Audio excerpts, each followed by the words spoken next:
In terms of conditionality, craving being present, suffering arises. Craving not being present, suffering does not arise.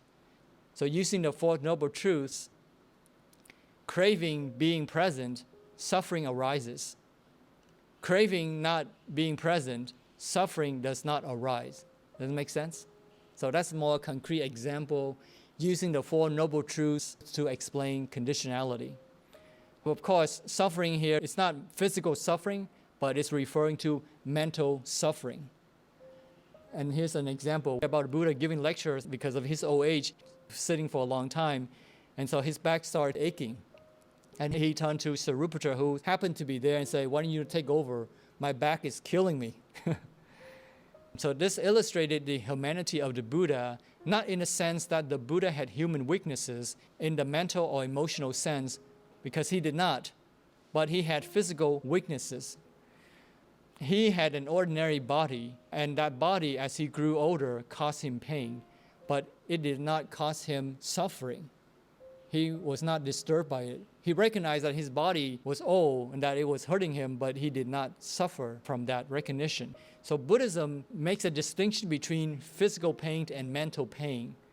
When you gain enlightenment, you no longer experience any mental pain. You're still subject to physical pain. You bear it with equanimity. So what that means is that if you don't study Buddhism, when you encounter pain, you will bear it with grudges and anger. Like, why does this happen to me? It's so unfair.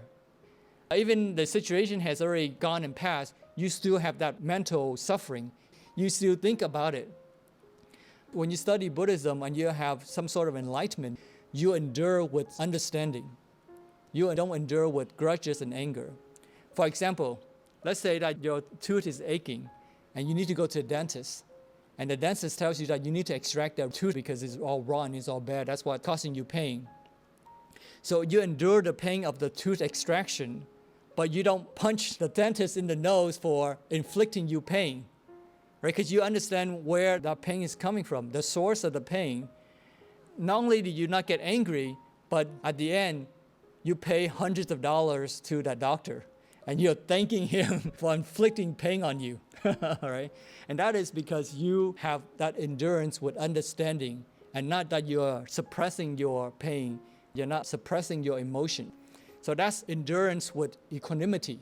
You let go. Not let go because you're suppressing it, but let go because you understand it. So with wisdom, you may have pain, but there is no suffering. The pain does not bother you. Your endurance comes from understanding and not oppression of your emotion. So the difficult task that you go through, if you don't understand it, you feel painful, you feel pointless, you feel tired. And it may be a simple task, mundane task, but it's causing you a lot of mental suffering because you're being pulled in different directions. When you are concentrated, all your physical and mental energies are flowing in one direction. You are one person. You are happier because your energy is united. But if you are being pulled in different directions, you will deplete your energy. You will be tired.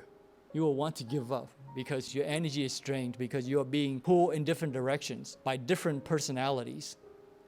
So when we have wisdom from studying Buddhism, we encounter difficulties and challenges, and we have this endurance. But that bearing is not because of oppressing our emotion, but because we have understanding.